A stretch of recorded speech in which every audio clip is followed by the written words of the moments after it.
grupos tradicionales que estudian las religiones, es muy mal mirada el enfoque transpersonal. Es demasiado ingenuo, superficial. Entonces, la hipótesis reencarnacionista, en este caso, eso estaba comentándole sobre el libro de Brian Weiss, que en uno dice que en una regresión que él se hizo, se vio en Jerusalén previo a la crucifixión y que miró de frente a Cristo, y que él parece que fue un apóstol. Entonces hay un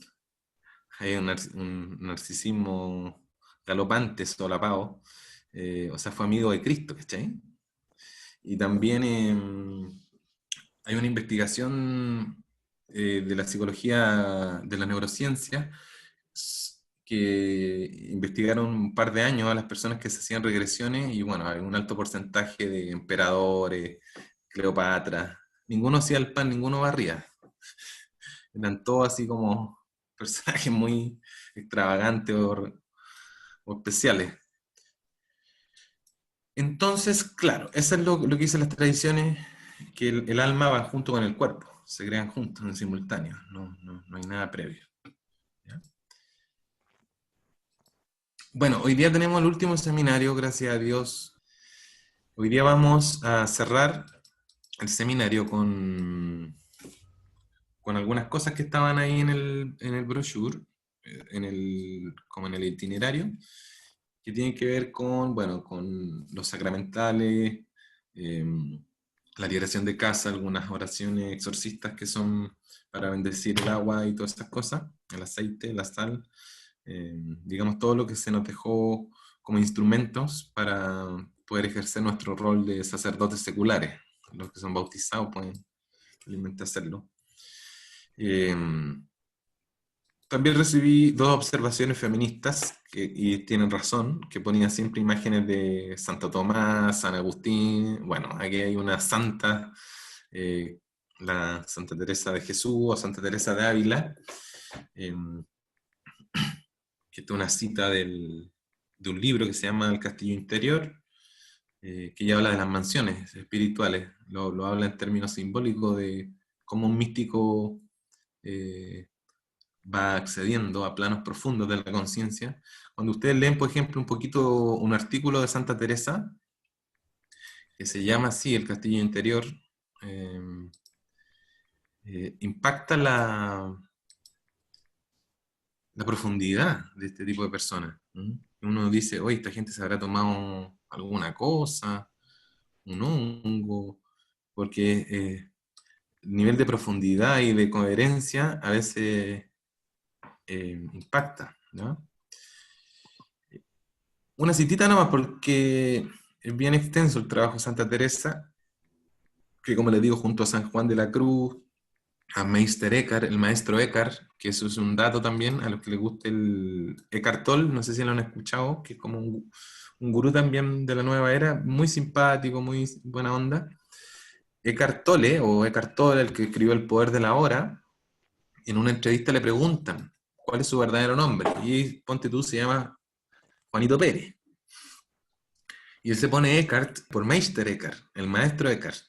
El maestro Eckhart era un místico cristiano del 1400, un místico de eso, fue hasta excomulgado de la iglesia, era uno de los que avalaba profundamente la democratización de la experiencia mística en el cristianismo, que en ese entonces, como estaba en convulsión la Edad Media, se nos vino después la Ilustración, entonces la iglesia estaba con todo un problema los excomulgaron, y todos sus sermones fueron excomulgados de la iglesia. Bueno, Meister Eckhart, que es un tremendo místico cristiano, eh, dejó algunas escrituras por ahí que se acercan mucho a la gente que ha tenido experiencias cumbres, o peak experience, o experiencias de revelación. Eh, y este autor, Eckhart Tolle, o Eckhart Tolle, lo leyó y lo inspiró y lo conmovió e incorporó su nombre, Eckhart por Meister Eckhart. Pero él dice en una entrevista que trasvasija toda la enseñanza de Meister Eckhart a lenguaje y a nomenclatura orientaloide. Lo dice tal cual. ¿Por qué? Porque hoy en día es mucho más aceptable, digerible y tiene menos historia densa que el cristianismo, el budismo. Entonces, hace una especie de conversión de todas las enseñanzas de Meister Eckhart, pero un lenguaje más budista. Entonces, en el fondo, lo que queremos decir es que la experiencia mística no tiene que ver con las tradiciones, no tiene que ver con las religiones, tiene que ver con una experiencia directa. ¿Mm? Entonces, una de las cosas que les podemos criticar como buenos cristianos, podemos criticar a la iglesia, somos parte de ella, lo queramos o no. Es justamente decirle a nuestros curas que sería bien bueno que ellos pudieran avalar de una forma ordenada las experiencias místicas. Que toda la gente tiene derecho a tener una experiencia mística, bien guiada, bien cuidada, bien acompañada. Todo. Hay que democratizar la experiencia mística. No puede ser solo para algunos, no puede ser tan selecta, es una parte intrínseca a todos nosotros. Bueno, y la Teresa tuvo varias experiencias místicas, sufrió mucho, y esta cita me pareció impresionante y la quería compartir. Era en torno a la acción del demonio. Decía que las acciones demoníacas asumen una intensidad especial, y esto pensando un poco en las reflexiones que me hacía Pablo permanentemente. ¿Por qué una persona tiene más preponderancia a la infestación espiritual? A ver si se va dilucidando un poco. Dice, las acciones demoníacas asumen una intensidad especial y son más sutiles y más fuertes cuando se dirigen contra almas contemplativas avanzadas. O sea, con personas que tienen cierta sensibilidad más profunda. Estas almas atraen a los demonios que desean detener, al menos frenar, su progreso hacia Dios e impedir su acción de liberación en el mundo. El alma del santo o de una santa, o alma al servicio de Dios, es el campo de batalla entre el bien y el mal, entre Dios y los demonios. Después que el alma de un santo llega a la séptima mansión, la actividad diabólica llega a su fin y los demonios tienen miedo de ellos. Los dejo ahí. ¿Por qué los dejo ahí? Porque quiero que lean un paper, son como 5 páginas nomás, sobre las mansiones espirituales de Santa Teresa. Y los que estén conectados y muy sensibles, les apuesto que van a llorar. Los que han tenido una experiencia mística se van a sentir muy identificados, un contacto profundo. Eh, Nosotros estamos en un seminario de narcisismo los sábados y una mística cristiana que ayuda a narcisistas en rehabilitación, a narcisistas malignos, les hace leer a Santa Teresa. Porque el narcisista por lo general se caracteriza por solo ejercitar la musculatura del falso self, es decir, de la máscara. Y su parte interior está un poco atrofiada o quedó interrumpido su desarrollo en periodos tempranos, en tierna infancia, por alguna experiencia compleja. Tuvo que adaptarse patológicamente y solo desarrollar su musculatura exteriorizante, es decir, la máscara, el falso self en términos winnicottianos. Entonces, hay una mística que ayuda a los narcisistas con místicos cristianos, porque te ayuda a llenar esa parte interior que está vacía. El narcisista cuando conecta con su parte profunda, a veces no sabe qué quiere, qué le gusta, qué siente, a quién ama, por eso son tan poco empáticos. Y ella decía que con la lectura de los místicos cristianos, siembran una semilla en el interior. Entonces se abren a la gracia de la divina providencia.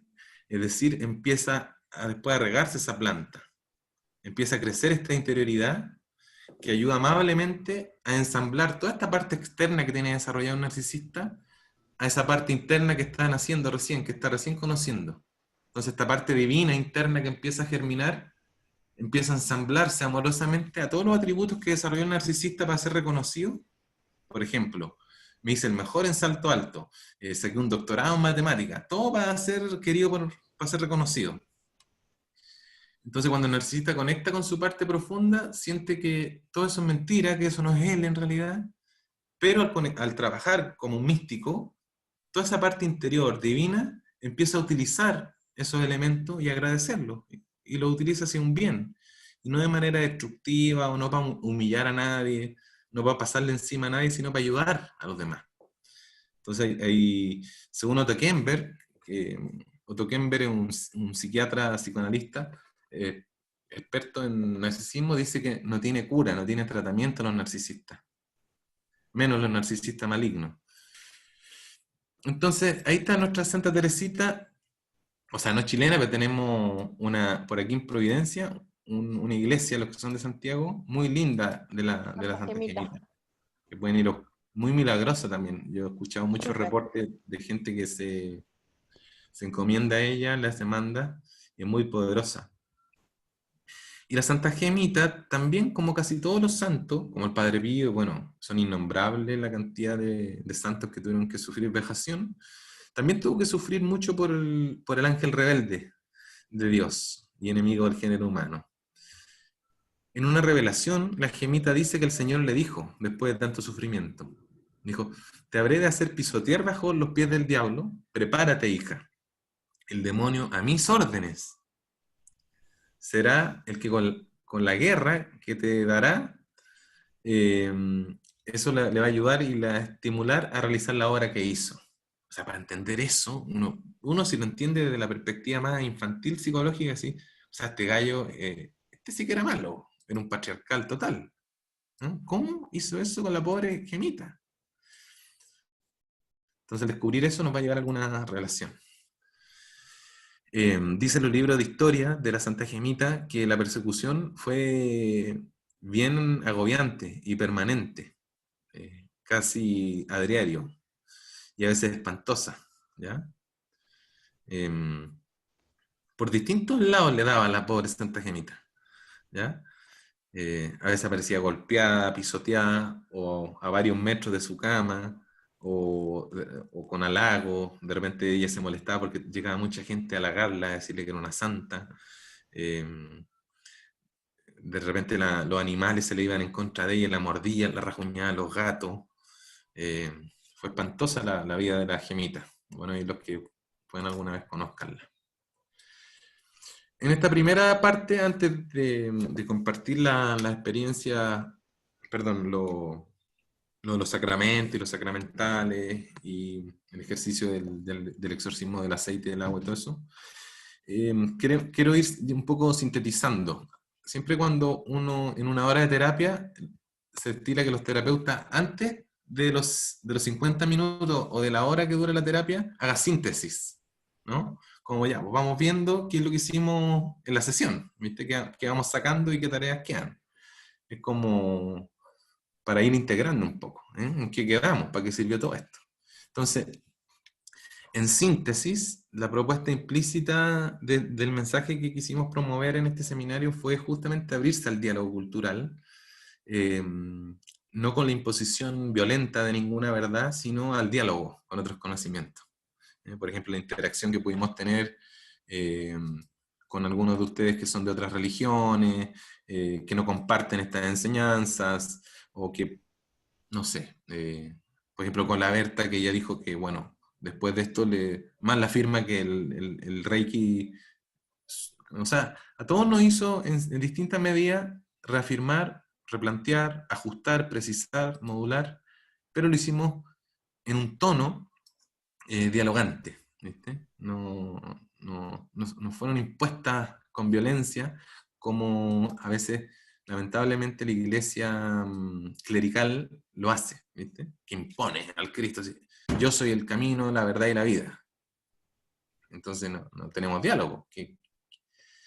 Entonces, la propuesta es siempre un respeto ante la interculturalidad, o sea, dialogar con la ideología.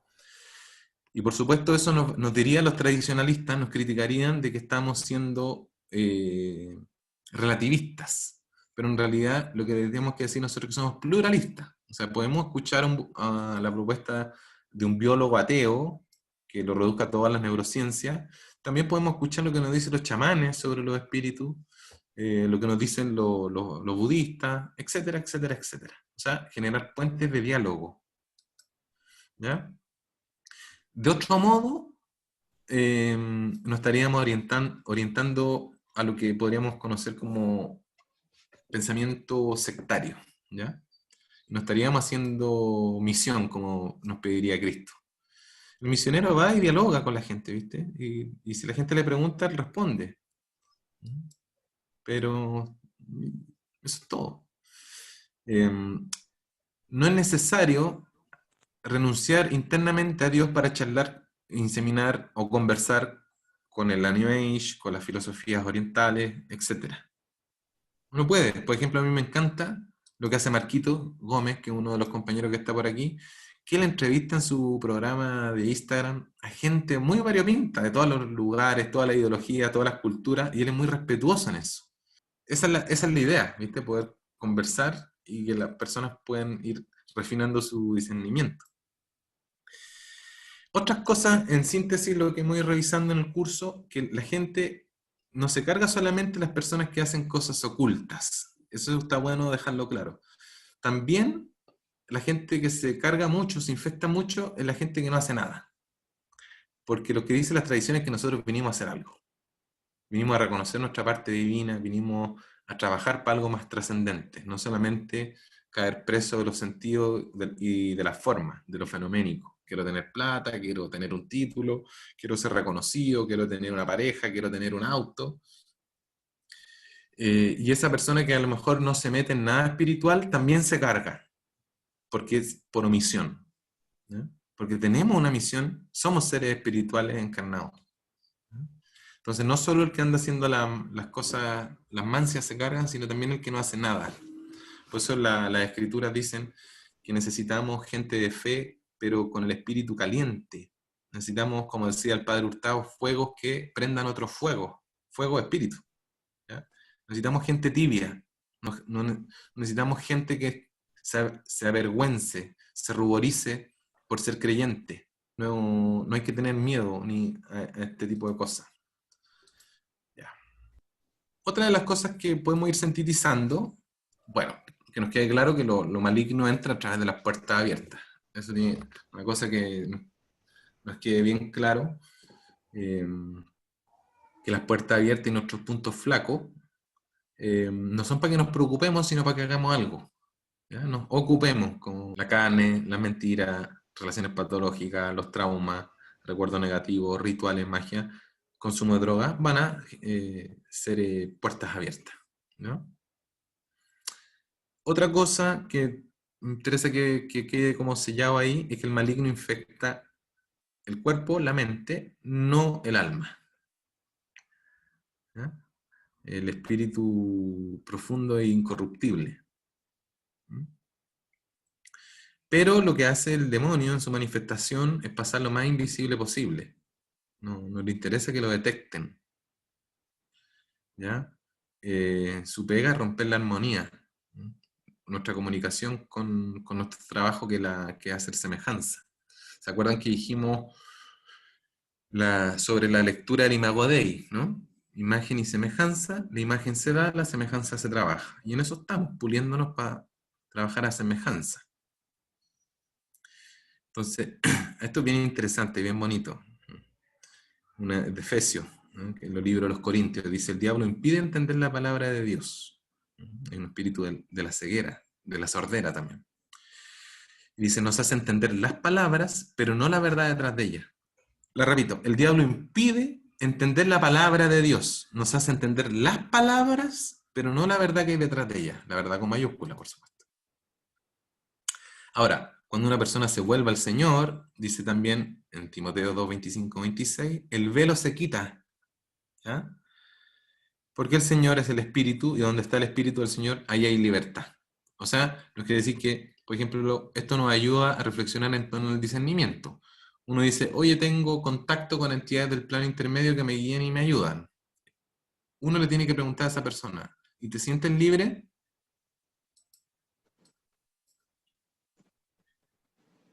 ¿Eres libre? Por ejemplo, no sé, un terapeuta chamánico. Hoy trabajo con el espíritu de mi maestro, del cóndor, del águila, del puma, y de 4 ángeles que me ayudan. Y amorosamente en algún momento le tenemos que preguntar si se siente libre con ese trabajo. Porque si hay coerción de la libertad, del libre albedrío. Ok, otra parte en torno al discernimiento y a la Es síntesis del interesante, curso. Andrés, disculpa, Sí, sí, sí, sí, es por interesante favor. esa observación porque, claro, de alguien que esté como trabajando para esa fuerza, de alguien que de alguna manera, porque como hemos hablado al principio igual, el aval o la legitimidad, en este caso, por ejemplo, de un médico o de un facilitador, vaya a ser de cualquier disciplina, tiene que tener una legitimidad, un aval, ¿cachai? Pero entiendo la observación que haces tú, como eso de trabajar para para una entidad, ya sea cualquier cosa, ¿cachai?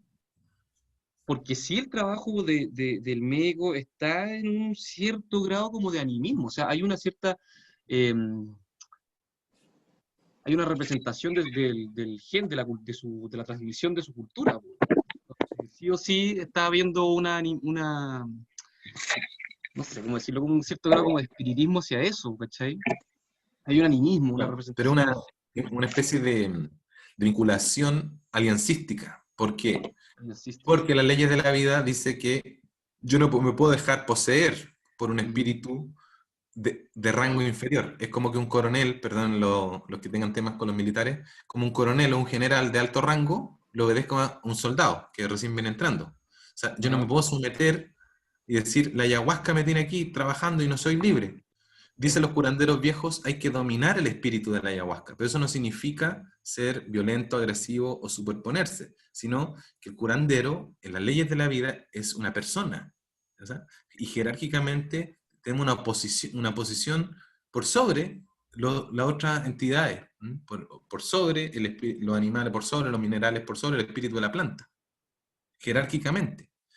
Entonces, no puedo decir que me tienen los espíritus en esto, porque quiere decir que hay una inversión de las leyes de la vida. Y el que hace la inversión de las leyes de la vida, usted no es precisamente algo benigno.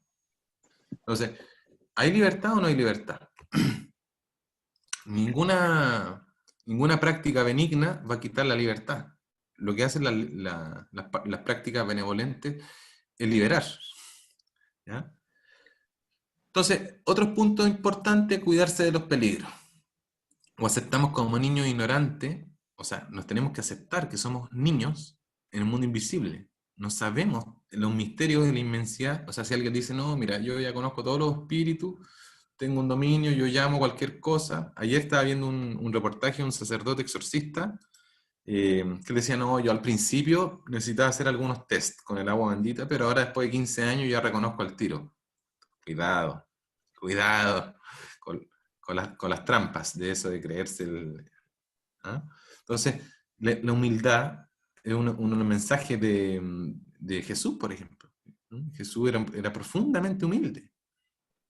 Entonces, aceptarnos como niños ignorantes ante la inmensidad del misterio y de las criaturas del mundo intermedio. No van a trabajar, ni venir, ni hacer lo que quieran porque yo soy, no sé, Trump, o porque soy chamán, o porque soy psiquiatra, o porque soy algo, porque soy un gran maestro, un gran medium. O sea, no, es es un riesgo muy fuerte, ¿ya?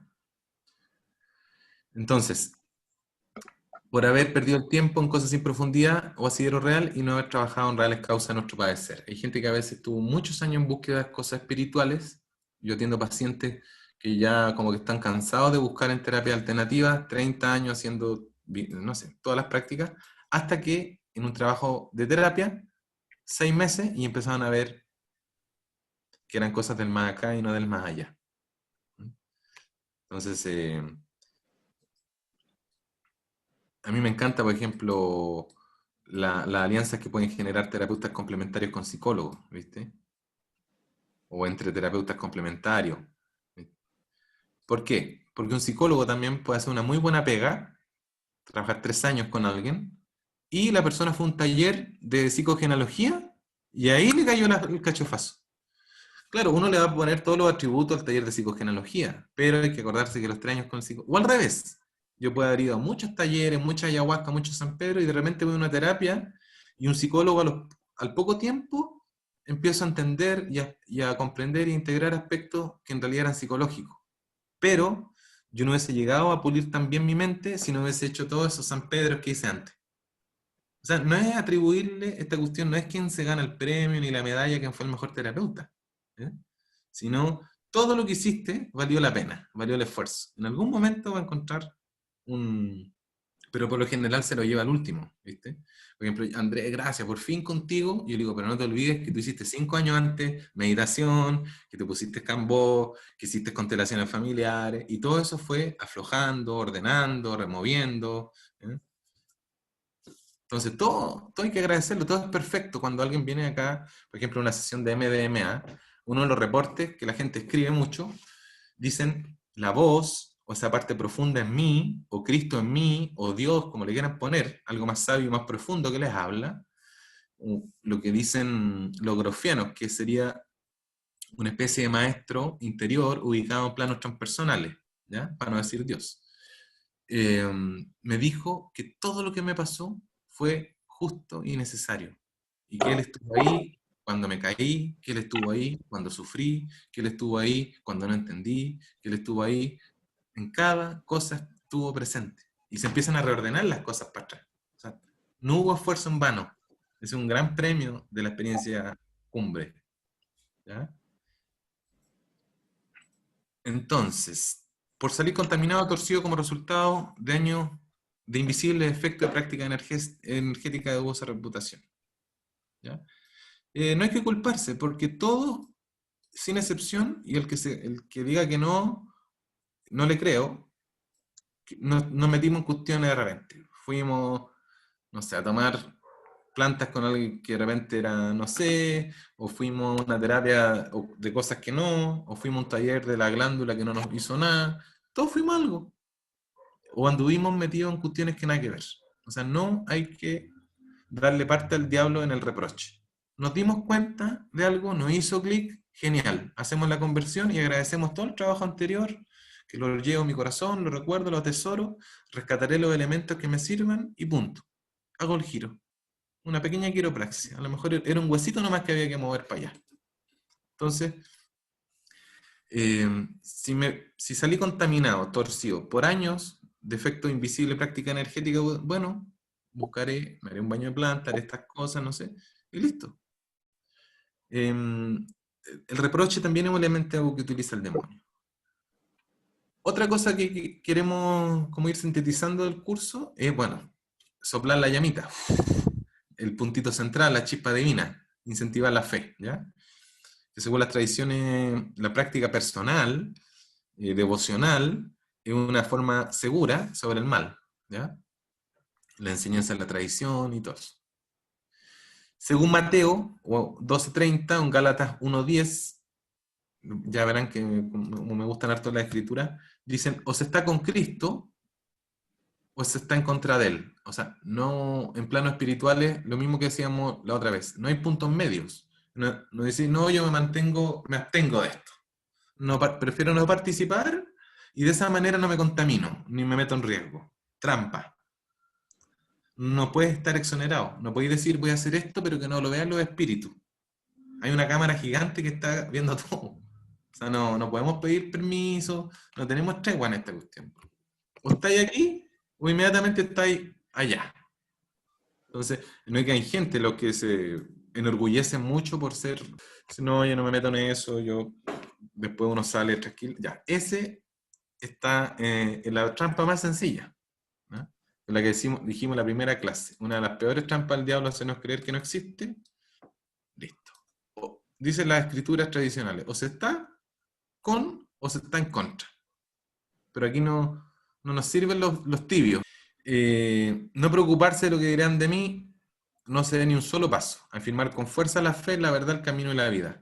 Eso también lo aprendí a los curanderos, la sesión de ayahuasca. Cuando alguien está fuerte, poseído o gritando, uno se acerca con una fe imperturbable, una fe de 100-0, pero bien argentina. Así como cuando salen los argentinos a protestar, con esa fe, con la que entra un argentino a la cancha, necesitamos tener la certeza de la fe cuando vamos a liberar una casa, hacer una oración a un niño, a ponerle un poquito de aceite exorcizado con una cruz en la cabeza, así una fe 100-0. 100-0. Ni una partícula a la duda. Andrés, ¿te puedo hacer una pregunta? Por supuesto, ¿quién? Está por ahí. Marco, por acá.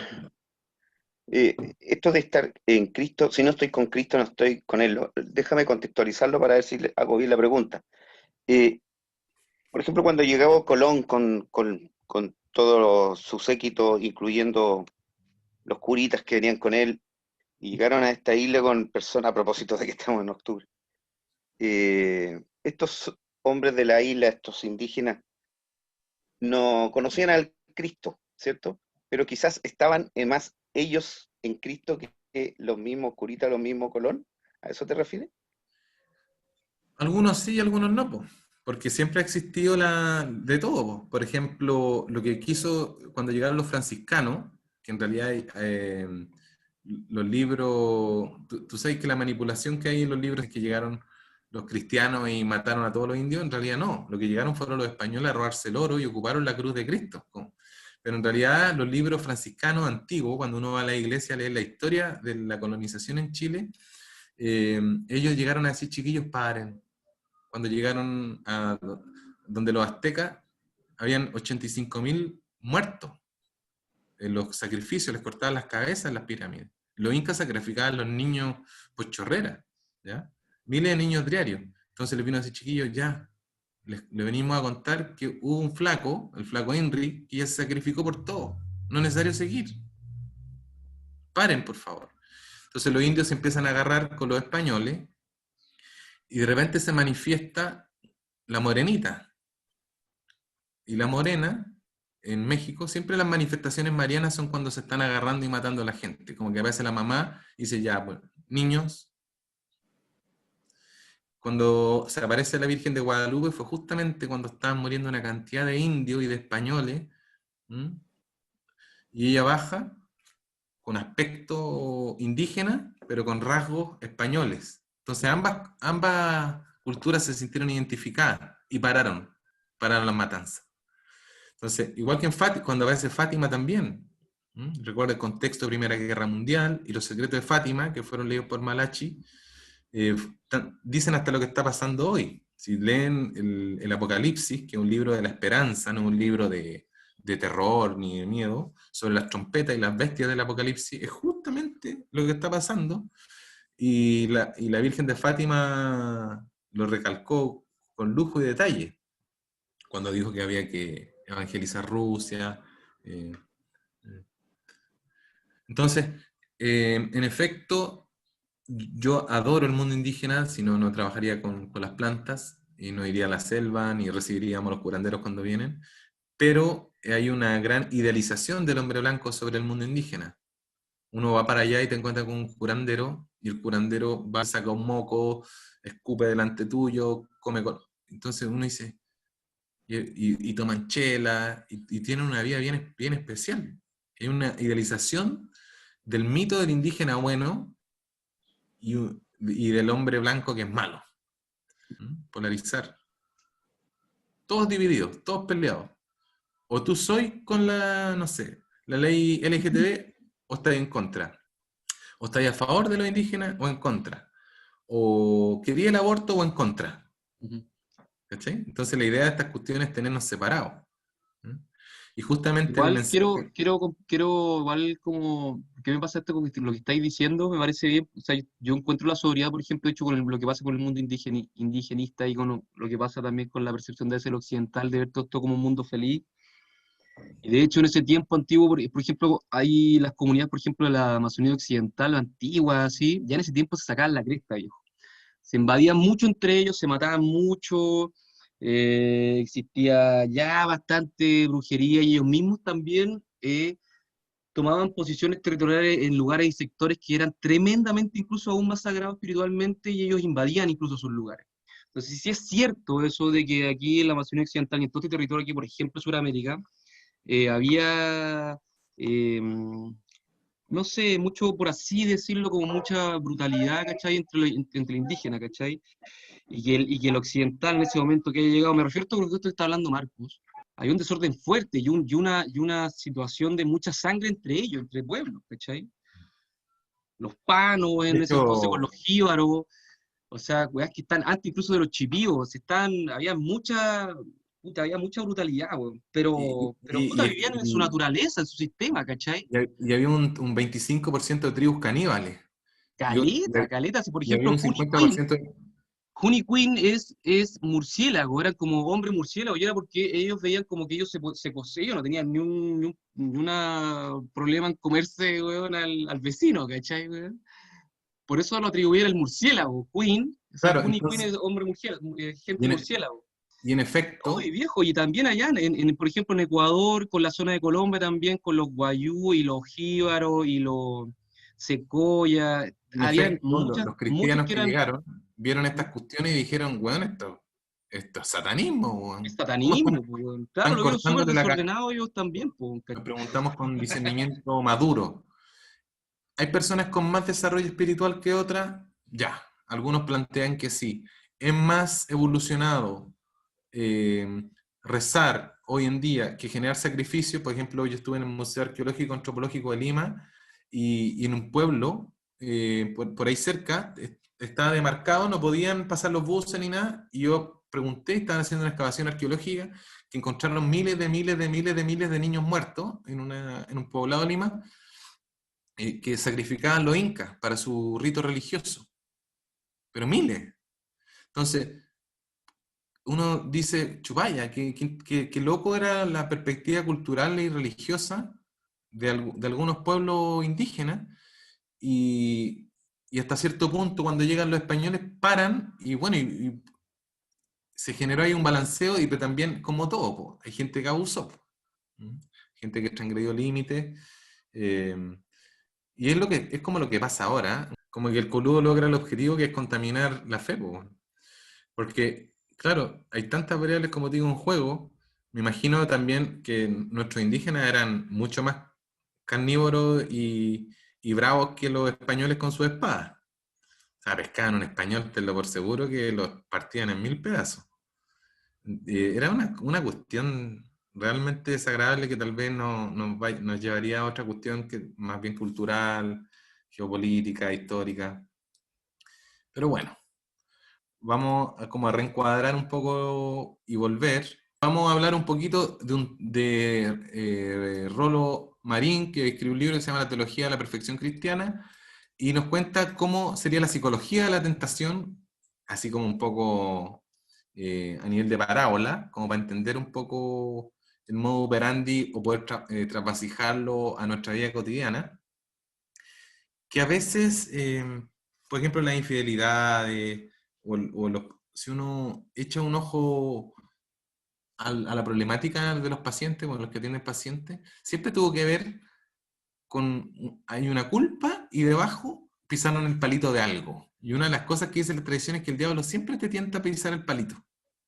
Dice, mira, te muestra todas las cuales, y después lo pisáis y te reprocha. Dice, ¿viste? ¿Viste que la embarraste? Este autor es bien interesante porque dice que en primera instancia se acerca al tentador, por ejemplo, y toma el mito de Adán y Eva, y dice, la presencia del demonio no es continua, es decir, no te molesta tanto.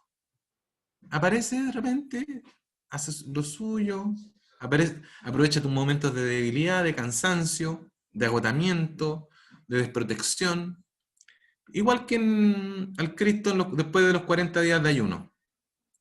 Baja el Cristo, muerto de hambre, de sed, flaco, pálido, medio mareado, alucinando después de 40 días, y le dice, oye, si soy el Hijo de Dios, ¿por qué esas piedras no las convertí en pan? Ya. Entonces aprovecha, dice este autor, que es psicólogo, de los momentos de debilidad o de falta de preparación personal. Después insinúa y toma el ejemplo de Adán y Eva cuando dice, ¿cómo es que Dios os ha mandado que no comáis de ninguno de los árboles del jardín? O sea, pone en duda la fe y estimula así como algo egótico, ¿viste? Y Eva ahí le responde, que el autor no le pone, pero Eva le dice, no, si nos dijo que podíamos comer de todos los árboles, pero menos de ese que está al medio. Pero siempre así desde afuerita. Y después viene la instigación, dice, no moriréis, es que Dios sabe que el que de él comáis, se os abrirán los ojos y seréis como Dios. O sea, le dice que no te va a pasar nada si comís de ese árbol, vaya a ser como Dios y vas a conocer el bien y el mal. Es decir, lo sugestiona, una técnica hipnótica, y lo seduce. Y ahí Eva dice, o sea, puedo ser como, no me va a pasar nada, y voy a ser como Dios. ¿Ya? Entonces hay una vacilación ahí, y viene una crisis, como cuando uno se ve tentado, ¿viste? Cuando un paciente, no sé, me dice, bueno, y me ofertaron comprar, no sé, un elemento que era reducido.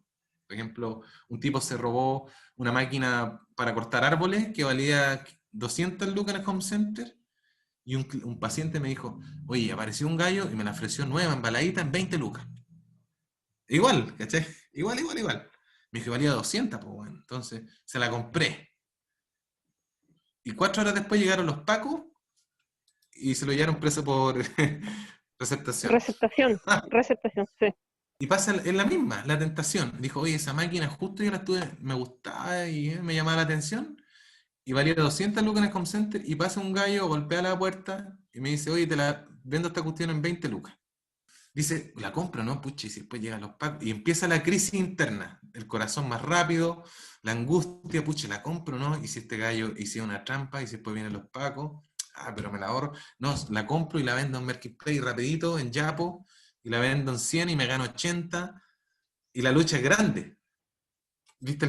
Pisaste el palito. Y ahí viene lo que dicen las tradiciones, el pecado voluntario, o sea, uno ha voluntado al paso. Y en términos del mito de Eva, va y toma el fruto. Y también se lo dio a Adán y comieron. Y bueno, después ya hacen a los demás cómplices, ¿viste? Hoy comimos y no nos pasó nada, ¿viste? Y ahí ya el mito de la caída, ¿no? Y viene la desilusión, pues. El efecto exactamente inverso a lo que te prometió. Entonces, en primera instancia, lo que queremos decir acá es que el demonio siempre actúa a través del cuerpo sensible, del gusto, del placer, de la fantasía, de todo lo que pueda ser, lo que pase por la fantasía, lo que podamos imaginar que nos puede ir bien, que por aquí, ¿ya? Porque es lo más fácil. Y desde ahí entra y empieza a corroer indirectamente partes más profundas del ser humano que tienen que ver con las virtudes superiores de Sócrates. La virtud, la inteligencia y el espíritu. O sea, es como el típico historia que nos contaban del gallo que en la esquina del colegio le decía le da un poquito de droga, pruébela, se la regalo, chiquillo. Entonces al otro día los niños querían experimentar de nuevo, comprar un pitito, pero ahora vale 5 lucas. Y al otro día estaba de nuevo, le decía, ahora tengo solo uno de 10. El niño le iba a robar la cartera a la abuela, a la mamá, y le sacaba 10 lucas y compraba. Pero la primera siempre es así, regaladito, no cuesta mucho, te lo regalo. ¿Ah? Entonces, en términos, bueno, lo que experimentamos acá, una señal fuerte y poderosa, es la señal de la cruz, cuando la gente está infestada en la sesión de ayahuasca, a veces está muy complicada y así, digamos, con efectos o claramente manifestaciones de infestación espiritual. Una de las cosas que se estila o hace un curandero va a rezar sobre la cabeza de la persona y con aceite exorcizado se moja un poco los dedos y se hace una señal de la cruz en la frente y a veces en algunos centros puntos energéticos, los chakras, depende de donde tenga la perturbación, pero por lo general en la cabeza. A veces la gente que fuma mucho cannabis se le ve en la sesión de ayahuasca la cabeza negra. Mucho pensamiento y obsesivo. Por eso la cannabis despliega muchas autopistas de la psique. Entonces uno no puede tener el control, no puede tener el ojo del espíritu, por decir, la cámara de seguridad de tránsito, el gallo que está ahí no puede estar mirando 20 carreteras en simultáneo. En alguna va a haber un accidente y él no se va a dar cuenta. Por eso la gente que fuma mucho tiende a tener infestaciones espirituales, algunas invisibles, por supuesto. Entonces la señal de la cruz, por ejemplo, la gente que está infestada, en la noche cuando puede hacer una oración, una petición, el símbolo de la persignación, es decir, el latín significa, acuérdense, por el signo. Bueno, es una imagen linda que representa ahí lo que se simboliza a veces en el altar. Eso es lo que pasa realmente, y el Padre Pío lo veía. Cuando el cura saca el vino y el cáliz y está haciendo un ritual ahí, se está convirtiendo el cuerpo de Cristo. Es un ritual en planos invisibles, está pasando eso. Se está rememorando la crucifixión. Y el Padre Pío, no sé si alguien lo conoce, un hombre muy conectado, que tenía casi todos los carismas del espíritu, bilocación, la lengua. Él decía que él presenciaba este evento y sentía ahí la presencia de Cristo y a veces no podía ocultar y se ponía a llorar de la emoción. Es impresionante ver las imágenes del Padre Pío cuando hacía las misas. En el momento de transformar el agua en vino y el cuerpo de Cristo en el cáliz, que después lo entrega a la gente, él presenciaba este evento y se conmovía, y a veces ya últimamente no podía hacer porque siempre se largaba en llanto en ese momento. Eso es realmente impresionante.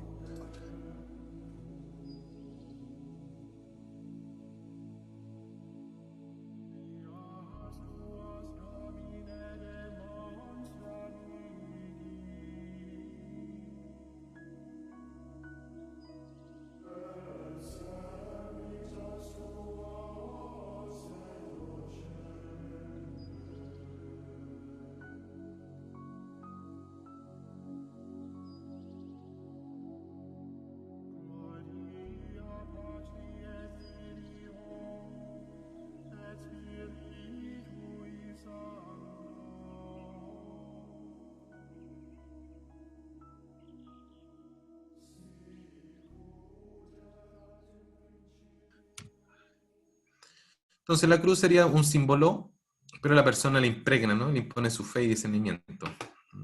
El libre albedrío nos permite elegir, liberar o retener, por ejemplo, un pensamiento. Cuando Judas se le ofrece la traición, elige voluntariamente, o como Cristo elige en el desierto, no caer en la tentación y decir, aléjate. ¿No?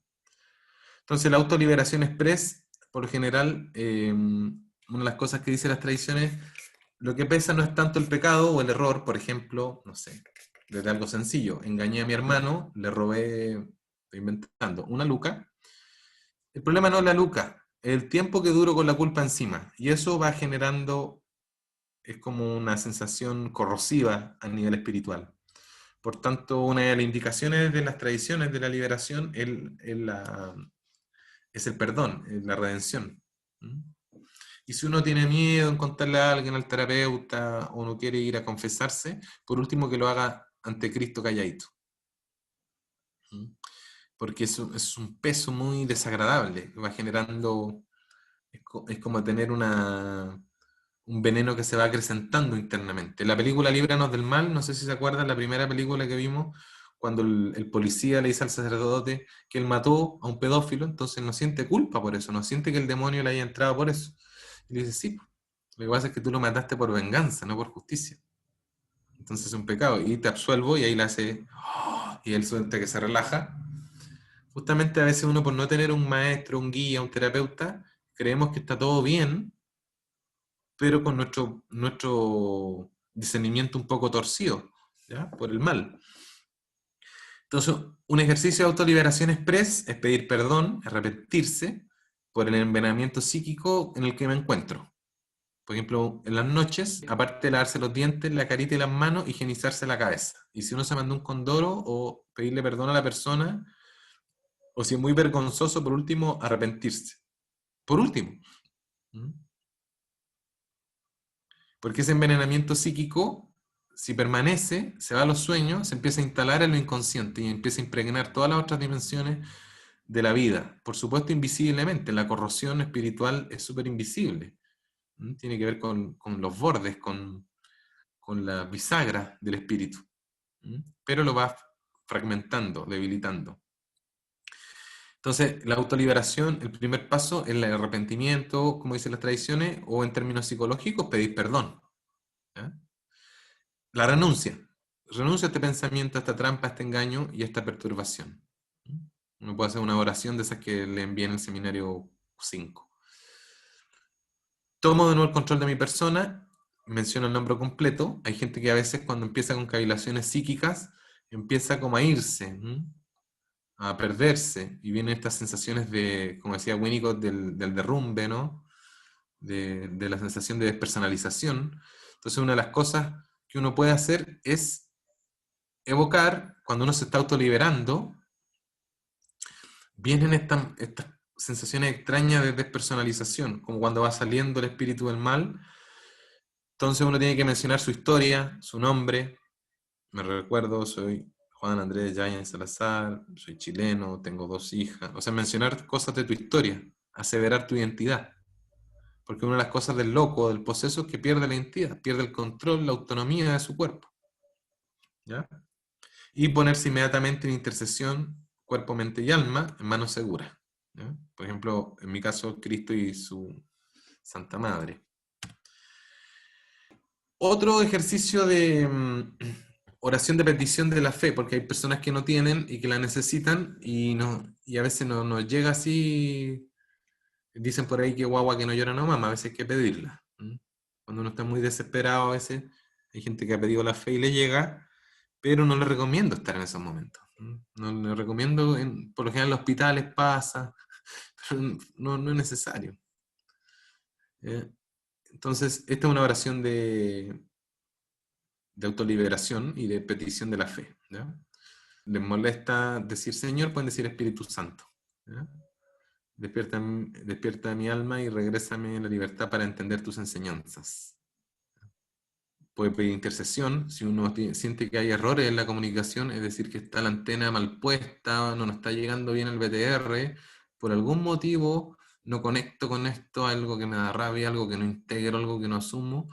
Y en estas oraciones se puede develar.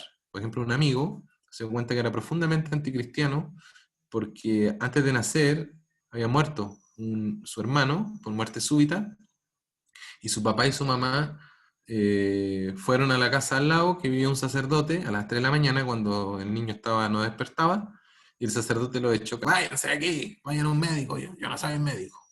Entonces, de ahí quedó un profundo odio y resentimiento en esa familia y se transmitió.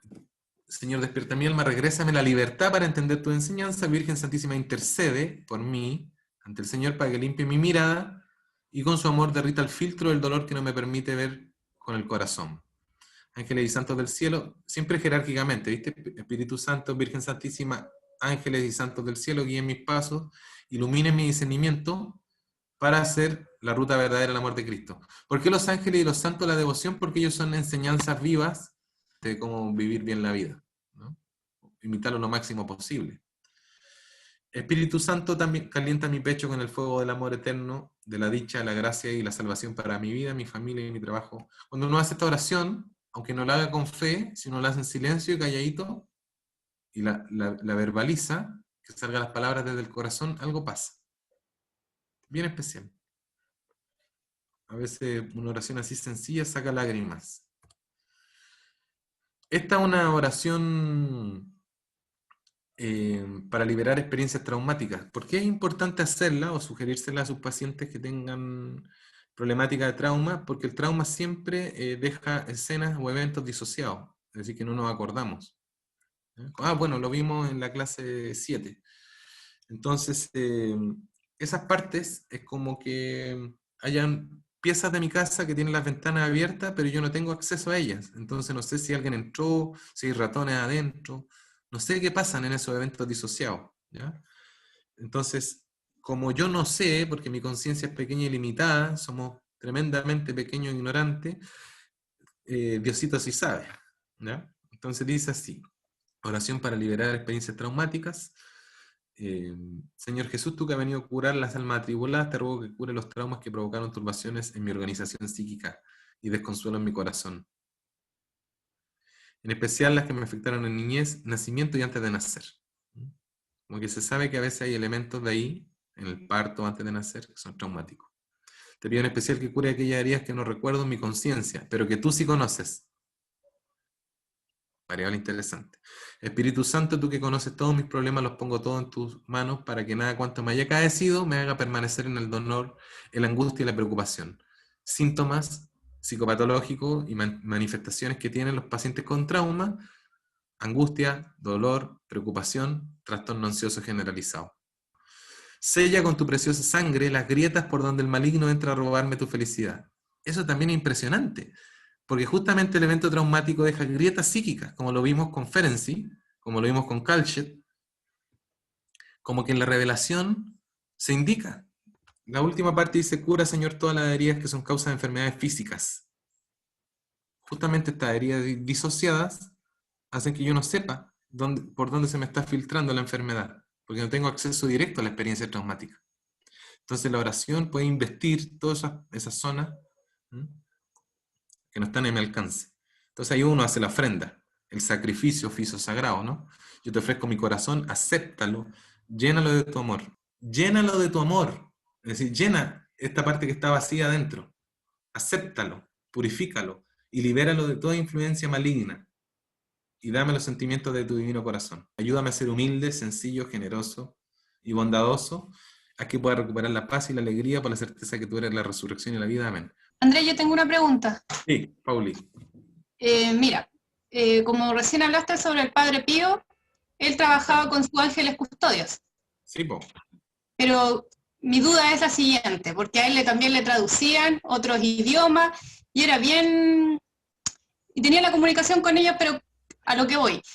¿Cómo se asegura que eran ángeles y no demonios? Por el discernimiento, po.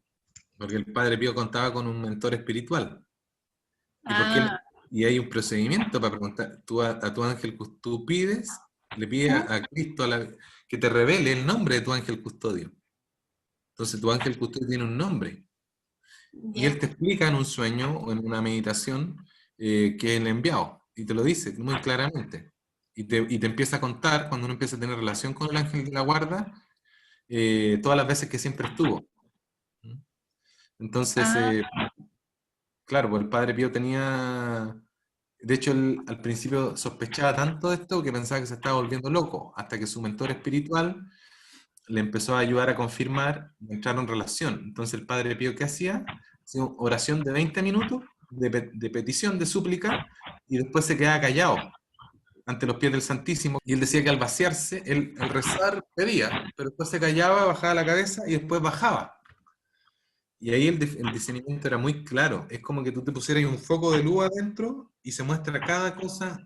O sea, hay una coherencia en otros aspectos de tu vida. Por ejemplo, se te dice ahí, esta persona ocupa este lugar, esta experiencia te pasó por esta cosa. Cuando hay discernimiento sobre las verdades, es muy sencillo, palabras muy simples, nada muy complejo y nada te atemoriza. Te da serenidad, paz, calma espiritual. Otro elemento para el discernimiento, nada es rápido, nada es peligroso, nada es urgente. Enviado por Dios, te va a apurar. Nada va a ser encomendado de manera urgente. Nada te va a dar susto. Nada te va a poner en contra de la vida. Y nada va a ser predictivo en torno al futuro, porque es una transgresión la predicción del futuro. ¿Sí? Un ángel no va a venir a decirte, tu mamá se va a morir mañana. A veces ocurren excepciones, pero para tomarlo, digamos, para una preparación, digamos, por algún motivo. Es muy difícil el tema de los criterios del discernimiento. Todas las tradiciones hablan de los sacramentos, samskaras del hinduismo, que más o menos la podríamos llamar, René Guénon también pueden buscar, habla sobre la parte esotérica, digamos, de los sacramentos, que bueno, el cristianismo como simbología viviente se sacrifica y sacrifica su parte esotérica. Hay un libro de René Guénon que se llama El esoterismo cristiano. Sacrifica su parte esotérica por abrirse al mundo, para diferenciarse del ocultismo. Y bueno, nosotros tenemos la lectura exotérica, es decir, fuera de qué significan los sacramentos, pero en sánscrito, en su etimología más primaria, los sacramentos tienen que ver con estos ritos de agregación a una comunidad tradicional. Y los sacramentos, hasta cierto punto, son el ritual de la vida, digamos, para una persona que pertenece a alguna afiliación. Lo que distingue un poco de las espiritualidades modernas, que son más libres, que no se someten a estructuras. Entonces, en términos existenciales, los sacramentos serían como las pautas ritualizadas en distintas etapas de la vida que van marcando un lineamiento. Cuando vimos simbología y ritualidad, ¿se acuerdan que el ritual tenía una serie de pasos simbólicos que unen y van generando anclaje entre el plano visible y el mundo invisible?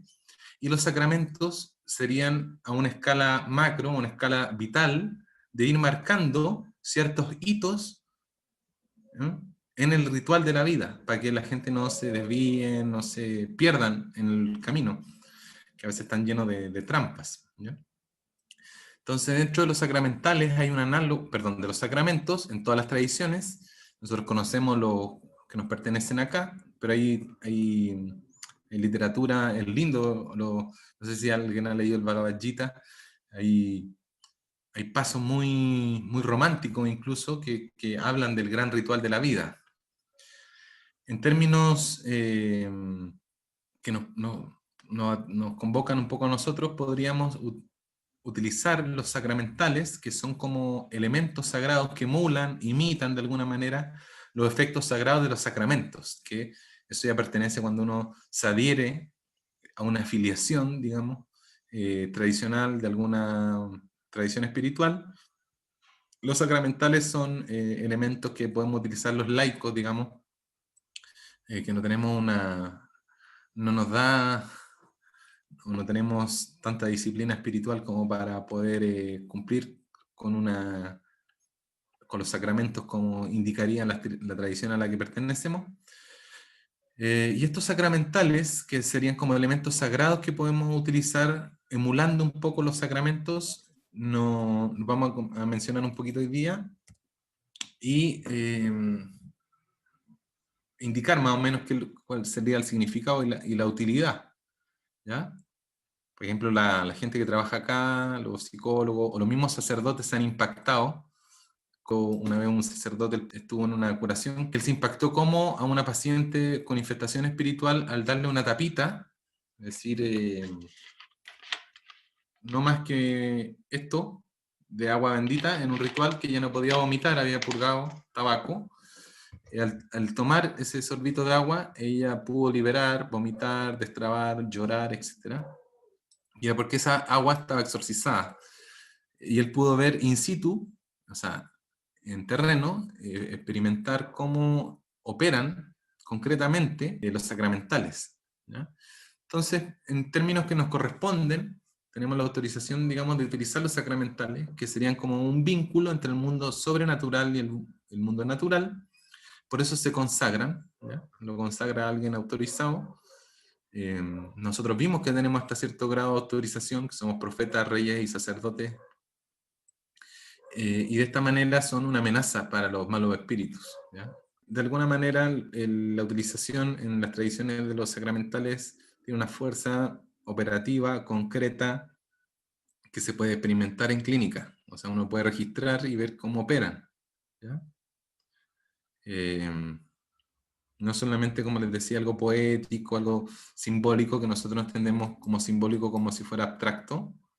Entonces, por ejemplo, el agua exorcizada es una bendición donde un sacerdote le ruega al Señor para que esa agua, que después vamos a ver cómo es la oración que se le hace, conceda 3 beneficios en términos concretos, ¿eh? El arrepentimiento de algún daño, de algún movimiento mal hecho, la defensa contra el mal y el don de la protección divina. Entonces la oración de exorcismo sobre el agua, se exorciza la criatura del agua, el ritual lo dice así, después vamos a ver la oración, se le habla a la criatura del agua, algo que ya sabían nuestros pueblos originarios, que ellos honraban los elementos cuando era digamos, una configuración religiosa polimórfica, es decir, se honraban básicamente los elementos del plano sensible. Ellos sabían y bendecían el agua a su manera. Y el agua... Ay, perdón. ¿Sí? ¿Nosotros podemos exorcizar el agua o no? Sí podemos. Aunque yo le recomiendo siempre acercarse o buscar o rezar para que se le aparezca un sacerdote amigo de la familia. Antes se estilaba mucho. Yo lo veía muy lejano porque por mi práctica, ustedes saben, con las plantas a veces hay un poco de reticencia, distancia o susto. Somos un poco discriminados por la mayoría, los sacerdotes incluso no creen en el mundo de los espíritus, y muchos ven la utilización de plantas como algo transgresor, pero por fortuna nosotros rezamos en ceremonias que nos llegaran sacerdotes amigos, y bueno, pues empezaron a aparecer algunos curitas que incluso han tomado plantas con nosotros y han confirmado, han rectificado su fe, ¿no? En muchos testimonios también, si uno pide, se da. Entonces por eso también hay que tener cuidado con lo que uno pide, ¿no? Si uno pide, realmente le pide al Espíritu Santo que le ponga un curita cerca, bueno, va a estar. Yo he tenido la fortuna de en la casa algunos domingos estar invitar a un curita y va y me bendice el agua y la sal, con lo que se cocina, el aceite con el que se cocina. Entonces, cuando llega un paciente, por ejemplo, que sufrió una infectación fuerte, yo siempre tengo una botella grande de aceite de oliva exorcizado, y les convido en un frasquito chiquito y les doy algunas indicaciones, como las que dimos hace algunas clases atrás. La persona se da un baño de plantas y que después, antes de dormir, selle su cuerpo físico con aceite exorcizado. Yo antes de las sesiones de ayahuasca también, como a veces, por lo general nosotros atendemos pacientes que están cargados porque han consumido años droga, han hecho transgresiones. No es gente que venga a buscar un trabajo espiritual, sino gente que ha cometido son fuertes los rituales. Si alguien ha participado, no es algo así como muy agradable, digamos. A veces son reales exorcismos. Entonces ahí, antes de la sesión, yo me ducho y me pongo aceite un poco, y la Fran también en la espalda me pone aceite para sellar el cuerpo y proteger al curandero. Entonces se utiliza el agua exorcizada, que sería como darle una impregnación, un conjuro, como hacen los brujos, pero acuérdense que en latín exorcismo significa conjuro, conjurar por la verdad, por las leyes de la vida, algo. Entonces exorciza todas las criaturas, todos los elementos tienen una entidad, un alma, y en este caso se puede exorcizar el agua, el aceite, la sal y también el incienso. ¿No? Que ahí pueden hasta encontrar, por ejemplo, la gente que tiene centros terapéuticos o que tiene consulta y atiende pacientes, al final de atender pacientes, algunos que hayan venido uno detecta después cuando agudiza el ojo el ojo espiritual, cuando un paciente puede estar un poco cargado, puede prender un incienso, pero un incienso, si tiene una oración, lo embiste digamos, de una fuerza espiritual distinta.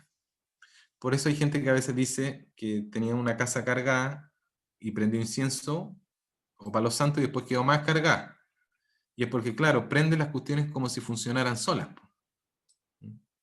Entonces, como que yo pida un delivery, pero no le ponga dirección. ¿A quién va dirigido? Como que manda una carta, un regalo, un libro, pero no le ponga dirección. Entonces tiene que ir direccionado. Como que yo vaya a ser un médico, vaya a operar a alguien, pero no... ¿A quién? Tiene que estar claro eso. Entonces el aceite exorcizado sirve para alejar las presencias del cuerpo. Por eso, cuando a veces parte de las sesiones, uno va a hacer algunos símbolos de la cruz sobre la cabeza, algunos puntos energéticos de los pacientes, porque ayuda a proteger pacientes más vulnerables, por ejemplo, pacientes que han tenido muchas prácticas energéticas o han consumido muchas sustancias psicoactivas, a veces tienen algunos chakras desbocados, por decirlo de algún modo, así como la corona a veces, o a veces aquí en la nuca o en la boca del estómago. Son lugares donde por lo general se entran infestaciones. Entonces ahí se pone un poco de aceite. ¿Ya? Entonces ustedes le regalan pacientes y... Así que bueno, aparte de la terapia que estamos haciendo, le haría bien sellar un poco su cuerpo que ha estado expuesto o vulnerado a situaciones un poco límites o a rituales un poco así ambiguos, no bien dirigidos, digamos. Y la sal exorcizada por lo general se utiliza para alejar los demonios, para proteger ciertos lugares de presencias malignas. Se acostumbra a poner sal exorcizada en los umbrales o los ángulos, donde idealmente, como les digo, son elementos que debería exorcizar un sacerdote, pero uno le puede hacer la oración igual, la bendición o la oración exorcista. Algunos han venido a la sesión de ayahuasca acá, y antes de comenzar, se arroja, están todos sentados, y se arroja agua bendita en todo el lugar, se consagra el lugar, se hace una oración, se impregna el lugar de agua bendita, y después se tira alrededor de todos los pacientes sal exorcizada, antes de comenzar el ritual, y en todo el terreno donde va a ser el ritual, alrededor. Entonces se hermetiza, y la gente que entra bajo los efectos de la medicina dice que sienten que está el combate, la operación en el círculo, y que afuera sienten cómo intentan entrar, o cómo en las liberaciones salen estas entidades, pues se siente la protección. Es como un paciente una vez le dio con una metáfora bien al callo, que decía, es como tener esto, los gringos tienen un escudo invisible ante misiles, como que eso sienten una protección muy fuerte, ¿ya? Y eso en estado ampliado de conciencia es como una lupa, y uno ve los efectos operativos de este tipo de situaciones con la sal exorcizada, estos 3 elementos que se utilizan. O también se le puede sumar el incienso. Entonces, el agua bendita para lugares, uno puede tomar, le puede dar a los niños un sorbito de agua bendita y le hace una oración. Cuando van a dormir los niños, le hace una oración. Lo que antiguamente hacían barrio de una abuelita, una tía, una vecina que santiguaba, y mágicamente, divina y sagradamente, los niños se mejoraban del empacho, del mal de ojo, que a veces no tenían causas médicas, niños que iban a muchos doctores y no tenían, y a veces era un mal de ojo. Y la abuelita a veces que tenía cuarto básico, con un poco de agua bendita, hacía una oración, un credo, un Padre Nuestro, un Dios te salve, y el niño recuperaba tanto al inicio como al término. En los rituales sí, cuando uno va a hacer invocación en el plano del invisible, es decir, se mete al plano intermedio para hacer una operación, un ritual, una ofrenda o una curación, siempre que uno se meta a intervenir en el plano intermedio, se debe ritualizar, ¿ya? A escala psicológica también uno puede ritualizar su consulta. Antes de llegar uno puede hacer una oración a la sala y se impregna el lugar, se pide la protección. Uno cuando hace psicoterapia, por ejemplo, se mete junto al paciente por los paisajes de su mente, ¿no? Y hay paisajes desconocidos, la gente no sabe a veces dónde está explorando, y uno acompaña. En psicoanálisis relacional, en el giro contemporáneo del psicoanálisis se llama el concepto influencia mutua. Ya no se habla tanto de transferencia y contratransferencia, es decir, los aspectos del terapeuta que influencian al paciente y del paciente que influencian al terapeuta, sino que se crea un cuerpo relacional cuando las partes disociadas del terapeuta se toman y se ensamblan de las partes disociadas del paciente. Eso lo hablaba Winnicott, también con el impasse, o cuando el terapeuta debe soportar el odio del paciente en algún momento. Entonces, uno, aunque no lo quiera y aunque no lo esté percibiendo, se está metiendo en un terreno psíquico, por lo menos, de algo donde no hay un dominio total, donde las partes del inconsciente, nuestras debilidades, siempre el impasse o la falla del terapeuta va a ser en la medida de la falla del paciente. Por ejemplo, si un paciente permanentemente lo abandonaban o lo olvidaban, a ti por lo general se te va a olvidar el día que tenías que atenderlo. Se va a generar la falla en el terapeuta. ¿Dónde está la falla disociada en el inconsciente del paciente? Y eso se llama en psicoanálisis el enactment, o la escenificación de las partes disociadas o complejas, ¿ya? Que tienen que ver con un aspecto metapsicológico, o este cuerpo relacional, donde se juntan dos personas, dos conscientes, pero también dos inconscientes, ¿viste? Donde están las partes tuyas, las partes del paciente. Entonces, por lo pronto, lo que se le indica a todo terapeuta es trabajarse lo más posible, cosa de tener su radar lo suficientemente limpio, y desde ahí impregnar esos planos inconscientes, o por lo menos poder detectar los impasse para poder explicitarlos. Es decir, esto me está pasando, esto estoy sintiendo también. Hoy se sabe que la subjetividad del terapeuta es irreductible, o sea, es un mito eso del terapeuta que no objetivo, que no se involucra, como el típico psicoanalista clásico. Hoy día el terapeuta es vivo, está al frente, es dinámico. Oye, Andrés, disculpa, que está bacán esto de la... Yo conocía obviamente el concepto de la transferencia en el análisis junguiano, pero de la influencia mutua de... ¿Quién habla eso?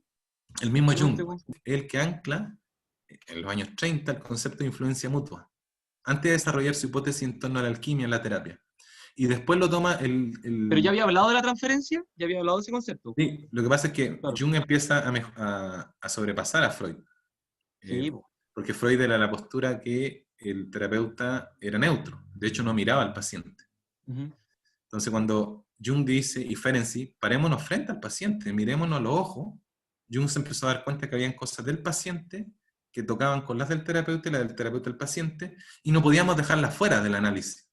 O sea, que eran parte y que había que explicitarlas, porque si no, podía generar distorsión en la percepción del paciente, o sea, que él se vaya lucubrando, fantaseando, porque el terapeuta, cuando le pregunté, si a él también le pasaban estas cosas, me dijo, aquí estamos hablando de usted, no de mí. Podía ser hasta retraumatizante uno querer mantenerse anónimo en la terapia. Entonces Jung habla de la influencia mutua y el análisis relacional también habla de la influencia mutua, que es irreductible, o sea, no es sí o sí. Por eso uno también antes de atender al paciente puede sellar su cuerpo energético y pedir protección, cosa de meterme. El paciente ni va a saber, no es necesario ni siquiera hablarle de la espiritualidad. Pero yo saber que voy protegido, voy con aliados en el plano espiritual y que para donde me lleve el paciente, por ejemplo, una experiencia de abuso, a veces los enactment, yo superviso psicólogos, me dicen, atiendo a pacientes abusadas y en algún momento me siento como un abusador. Es decir, se constela frente, la paciente instala en su objeto de cuidado actual, que es su terapeuta, la transferencia inicial del abusador. Lo instala ahí. La significación de la escena traumática se actualiza en el presente en la terapia.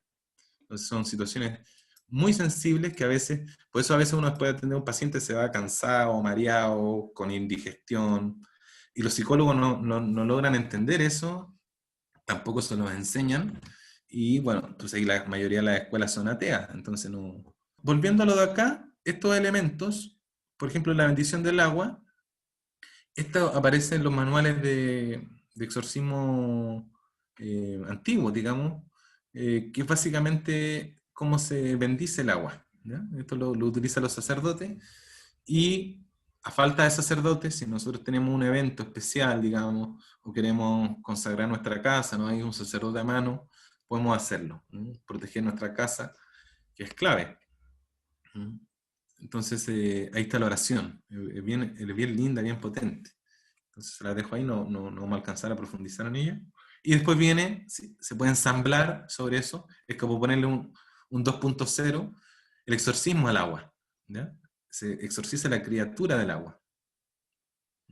Por ejemplo, en sesiones de ayahuasca, hay gente, o de San Pedro, la gente cuando toma el agua empieza con los llantos y las curaciones fuertes, cuando toma el agua bendita. Pero bajo la influencia del San Pedro, o sea, el San Pedro tiene amplificado y abierto todo el cuerpo energético, uno puede sentir con mayor claridad el efecto del agua bendita. ¿Ya? Aquí está el exorcismo y la bendición de la sal, te exorcizo criatura a la sal, y el exorcismo al aceite. También se puede cocinar después con estos elementos. Entonces, resumiendo, sintetizando, identificar la situación en nuestro plano personal, descubrir cuáles son las causas, la tarea que le dejé en la segunda clase, las puertas abiertas, sin miedo, con tranquilidad. ¿Cuáles son las puertas reales que dejé abiertas? Sí. Por ejemplo, las dietas en la selva, a veces uno, como tiene más tiempo a revisarse, me di cuenta que hace 8 años le quedé debiendo plata a una colega, como 40.000 pesos. Y le escribí, la busqué en Facebook. ¿Viste? Entonces uno empieza a ver todas esas situaciones que quedaron inconclusas y que empiezan a corroer el alma. Y nosotros nos podemos equivocar, ¿viste? Por fortuna tenemos esa cuestión de poder pedir perdón y poder redimir y reparar el acto con el otro y principalmente con uno. Y identificar cuál es el demonio. A veces el demonio del egoísmo, de la lujuria, de la avaricia, los pecados capitales. Siempre una acción va a estar comandada por un espíritu. Y si la acción fue mala, fue fea, o sea, en términos morales, y diagnosticar qué tipo de daño se está recibiendo también. Porque a veces el cuerpo está acusando, hay un latido extraño, entonces se hace como una especie de chequeo, y después hacer el acto de renuncia. A veces se puede hacer con un crucifijo, que es muy fuerte, una medalla de San Benito. Y lo importante, que independiente del elemento que se tenga, es con un corazón sereno. Siempre la oración se hace desde una serenidad espléndida, desde una fe, una certeza profunda. ¿Ya? Entonces uno, si detecta que está bajo el espíritu del egoísmo, o a veces las acechanzas del demonio hacen que cuando tú te estás metiendo en estas cosas, existan fallas entre la comunicación de los seres queridos. Veis que alguien que te quiere y que tú quieres no te está entendiendo. Inmediatamente ve el aspecto retroproyectivo. ¿Y qué parte yo tampoco estoy entendiendo? ¿Viste? No con el fin del reproche. Siempre olvídense del reproche acá. Siempre, con el fin de descubrir, de desmantelar la trampa. El demonio, una de las formas actuales, es generar interferencia en la comunicación con las personas que amamos, para separarnos, para dejarnos solos, para devorarnos en la soledad. Entonces las personas que amamos siempre hay que tener paciencia y conocer nuestros límites y entender que tal vez en un momento nos mandó un WhatsApp atacándonos, pero porque está constelada su parte herida. Y en ese momento, en vez de decirle retraumatizar o volver con el ataque, replegarte un ratito, darle una vuelta, hacer una oración por la relación y después vuelven a tomar comunicaciones. Porque una de las fallas y las trampas más grandes que no podemos caer, permitir la interrupción en las fallas de la comunicación con las personas que queremos. Si uno ve las oraciones de liberación, muchas mencionan esto, de la comunicación e intercomunicación. Esta es una oración que el requisito previo, o una sugerencia, digamos, como ya lo que nos ha dado resultado, hay que hacer una inspección de conciencia y votar todos los artículos que uno sospeche que están cargados. Y también los que tengan carga psicológica. Por ejemplo, esa camisa que me regaló mi exnovia, que yo al ponérmela siento algo raro, y justo mi novia actual un día me la sacó y se la puso, y como que ya. Todos esos artículos, deshacerse de ellos, hacer una limpieza física, y esto lo aprendí de las curanderas, muchos me imagino que lo habrán escuchado, que es una vez que se limpia todos los aspectos físicos, keniza, tabla ouija, artículos esotéricos, todo lo que uno tenga, eso se bota, no sirve para nada, cero nostalgia y cero compasión con ese tipo de cosas, que son como tener antenitas, son como tener cámara de espía del demonio en tu casa. Entonces se bota, rociaba toda la casa con vinagre, media botella de vinagre y media botella de vinagre con agua en el piso, quedaba pasada de vinagre y trapeaba, y tiraba las murallas, pasaba un paño, y dejaba ahí un rato, ventilando. Y el vinagre es muy fuerte, es violentamente exorcista contra los parásitos energéticos. Y haciendo una oración de liberación, una de las que le mandé la otra vez. Luego se ventila, después de una hora se vuelve a cerrar la casa completa, y se pone a hervir canela. Y los que tengan tabaco, ponerse un poco de tabaco. Y el olor de la canela que se pase por toda la casa, se deja ahí un ratito, se siguen haciendo una que otra oración, y después se esparce la agua bendita. Después de eso, es como que yo me ponga, no puedo tirar agua bendita al tiro, es como que me ponga el terno y todavía no me he bañado, ¿no? O sea, si voy a una fiesta me tengo que bañar primero. Entonces boto los artículos, paso el vinagre, se ventila la canela, que la canela va a armonizar y depurar los aspectos residuales que hayan quedado en el plano invisible. Y en tercer lugar se hace la oración, esta oración que les tengo acá, esparciendo agua bendita o exorcizada en las direcciones, o en las piezas, en los lugares que estén más infestados, en los closets, en los rincones, en la escala, etc. Y después, si el lugar está quieren sellarlo, blindarlo, su consulta, y ya tienen que estar muy cargada, se pueden poner los cuadros, o en los cuadros sagrados, se puede hacer una señal de la cruz, se impregna un poco ahí, el aceite exorcizado. Entonces, se van sumando una serie de recursos, y la casa queda como una especie de blindaje, son sellos en el mundo invisible, ¿ya? Y bueno, se puede esparcir sal debajo del colchón, si ustedes pueden poner en los bordes de la casa también un saquito con sal exorcizada, también se puede enterrar una medalla de la Virgen Milagrosa en las 4 esquinas, y en los otros 4 vórtices se pueden enterrar estas medallas pequeñas de San Benito, que no son de plata, porque hay veces que cuando por ejemplo, la gente que trabaja en estas cosas son susceptibles a ataques de brujería o magos negros.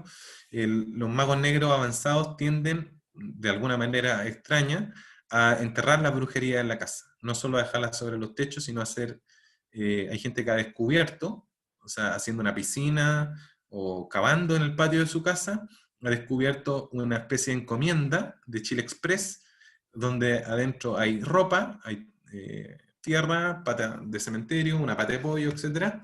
Entonces, eso queda como un veneno que empieza a circular y generar distorsión.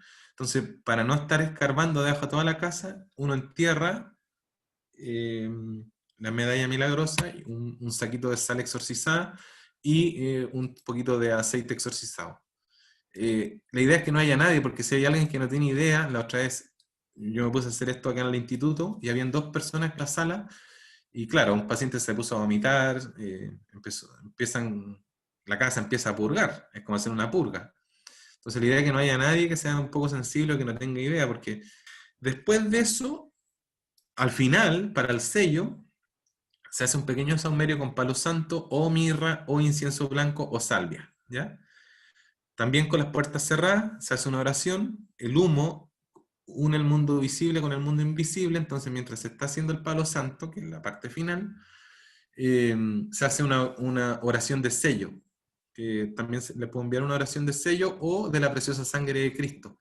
Entonces uno le pide a través de esta instancia ritual que la casa quede impregnada de la preciosa sangre de Cristo, que una de las cuestiones que más detestan los demonios es la preciosa sangre, o los que sean creyentes es el rosario de la preciosa sangre. Es muy fuerte. Entonces se hace la oración de sello y la casa queda como un búnker espiritual. De hecho, después hay que tener un poco de precaución con la gente que uno invita. Yo hice eso en la casa donde vivía, invitamos a un amigo, hicimos un asado yo le dije, no fumes cannabis y fue a comprar, como a las 12 de la noche. Fumó, volvió, entró a la casa, él fumaba permanentemente, pero yo le pedí que no, porque venía llegando a la selva y exorcizaba la casa. Se sentó, se tomó media copa de vino y se desmayó y se puso a vomitar. Estuvo así inconsciente hasta las 7, 8 de la mañana. Yo me fui a acostar, mi papá se quedó cuidando. Entonces hay que después tener precaución. Inmediatamente queda muy fuertemente protegida la casa y a veces por sí misma va a espantar o gente no va a querer vivir, ¿ya? Entonces luego de eso ventilar y agradecer con un Padre Nuestro, un Dios te salve, una Ave María, la oración de sello. Entre medio de esta oración se hace la del Papa León XIII, se puede hacer esta, una liberación de casa sencilla, que Jesucristo, tú que has mandado a los apóstoles a invocar la paz sobre las casas donde entraban, te pedimos que santifiques esta casa por nuestra oración confiada. Dígnate a bendecirla cuando está el signo de la cruz, uno hace el signo gestual, y al hacer ese signo gestual queda impregnado en el plano invisible, es como que tú colguías un cuadro, pero en el plano invisible, ¿ya? Y ahí, por supuesto, vienen los elementos de la razón, oye, que estáis haciendo y todo, pero bueno, eso es parte de la razón, hay que dejarla que haga lo suyo, es su pega, pero uno lo hace desde otro ángulo, desde la fe, desde el espíritu. Otórgale, Señor, abundancia del rocío del cielo, así como todo lo que necesita para vivir dignamente. Bendice, Padre Todopoderoso, a quienes habitan y todo lo que ella contiene. Oremos. Otorguemos, Señor, Padre Santo, Dios eterno y todopoderoso, envían del cielo vuestro ángel, porque uno pide el ángel, para que veles todo lo que se encuentra en este lugar y que lo rodee, lo protege, lo guarde y lo defienda. Y que bendiga esta morada. Padre, Señor Jesucristo, tu Hijo que vive y reina contigo en la unidad del Espíritu Santo por los siglos de los siglos. Amén. Uno pide que se presente el ángel custodio de ese lugar. O sea, es como uno se contacta con el plano invisible, consagra el lugar, porque todo lugar, toda casa, toda familia tiene un ángel custodio. Cuando ustedes hagan dieta, meditación, oración, entren en estados místicos de conciencia y aprovechen cuando estén en un estado expandido, sea por el motivo que sea, por un ritual, por una meditación, aprovechen de preguntar cómo se llama su ángel de la guarda y cuál es el ángel de la guarda que custodia su local, su casa, su centro. ¿Ya? Todo lugar tiene un ángel custodio. Y él es el que se encarga, protege, te informa. ¿Ya? Eso es... se hace la prueba y bueno, está ahí. La gente no lo sabe. Entonces, la renuncia tiene como condición la conversión. O sea, todo esto resulta si uno hace una conversión, una práctica o una confesión sacramental, un arrepentimiento, un perdón. Esto es lo más difícil, ¿no? Al principio, de perdonar a los que nos ofendieron y nos dañaron. Y los que quieran profundizar y trabajen, esto ya es para gente que trabaja en esto, digamos, el rosario a diario y aceptar determinantemente que estamos en permanente combate espiritual. La expulsión siempre en el nombre de Jesús. Y uno puede mencionar su bautismo o su confirmación, los que estén confirmados. Eso, los sacramentos le dan fuerza. Los sacramentos, que son parte de la afiliación de una tradición, son mucho más fuertes que todos los instrumentos de los sacramentales. Son blindajes. ¿Ya? Te ordeno que te alejes de mí y abandones esta casa. ¿Ya? El mencionar eso es como un agregado fuerte. Bueno, y para finalizar, esto último, que es de Efesios 2, dice: en cuanto a la pasada manera de vivir, es decir, a mi vida pasada, despojados del viejo hombre o la vieja mujer, que está viciado conforme a los deseos engañosos, y renovados en el espíritu de vuestra mente, y vestidos de nuevo hombre o mujer, creados según Dios en justicia y santidad de la verdad. Esa foto es la foto cuando Pablo, San Pablo, Saulo, era su nombre de apóstol, iba a alegar, iba a acusar a los fariseos que Jesús era un charlatán, hasta que se le aparece, cuando iba camino a ser, era un hereje, y tiene una conversión, tiene una aparición de Cristo, y bueno, queda ciego. Y los que conocen la historia de la conversión de San Pablo, que es muy famosa, de Saulo, él queda ciego hasta que termina la ruta, lo llevan, y aparece Santiago, le hace una oración en los ojos, y San Pablo le dice: ¿cómo? ¿Por qué? Y recuperó la vista. Y le dijo: no sé, se me apareció el Señor y me dijo que te fuera a hacer esta oración para recuperar tu mirada. Y eso fue la confirmación de que había tenido una revelación y una conversión instantánea. ¿Ya? ¿Alguien que quiera nomás, brevemente? Yo quisiera agradecerle a todos igual pues por esta instancia, sobre todo ahí al Andrés, que el tema en verdad, como yo les decía la primera vez que tuve la oportunidad, toda mi familia ligada a la religión, evangélico ahí en Coronel, pastores de iglesia, entonces una relación bien interesante. Pero este curso en verdad agradecerle a Andrés por la dedicación, a mí personalmente me encantó la visión desde lo psicológico, todos los textos, la bibliografía interesante, los comentarios ahí del Pablo, que también súper interesante, y todo en verdad es un aporte integral en todas las áreas, en verdad, pues, a nivel profesional desde la psicología, a nivel espiritual, a nivel personal. Yo siento personalmente como una reconexión con todo mi mundo espiritual, desde lo religioso principalmente, empezar a relativizar estas ideas tan integradas y tan arraigadas hace más de 10 años de la New Age, que en verdad empezar a relativizar y verlo desde otro punto de vista, en verdad es algo que se agradece, como no sacarse como un velo y empezar a verlo desde una mirada un poco más crítica. Entonces yo lo veo como desde todos los puntos de vista un aprendizaje muy integral, así que muchísimas gracias y esperando ahí el diplomado también. Psicología y sonido, tu Instagram, David. Está Sí, bueno. psicología y sonido. Ahora empecé a echarle un vistazo. Está interesante. Ahí vamos a seguir conversando, David. Gracias. Carmen Gloria, tengo mal el micrófono. Quiero agradecer la dedicación y el entregado. Hay tema muy profundo. Creo que hay un antes y un después para mí. Gracias, Carmen Gloria. Claro, por supuesto que hay cosas que siguen decantando con el tiempo. Hay tantos libros que compartimos que no se leen tan rápido. Y hay cosas que tienen sus tiempos. A poquito ahí. Se van a ir decantando todas. Pues también agradecer lo que fue el curso, o sea, yo también venía como con muchas otras cosas que me complementó bastante, sobre todo en las lecturas, porque regularmente yo, o sea, recibía mucha información, pero era como, ¿cómo te diré? O sea, sin una base, sin un estudio. Entonces a mí me enriqueció mucho en esa parte y se lo agradezco mucho. Gracias, Carlota. ¿De qué parte de México eres? Ahorita, bueno, yo radico en Aguascalientes. Ya. Sí. Bueno. Saludos. Saludos, Carlota. Un gusto de conocerte. Sí, igualmente. Bueno, un gusto. Gracias a todos. Que estén bien. Gracias, Andrés. Muchas gracias. Muchas bendiciones. Chao, chao.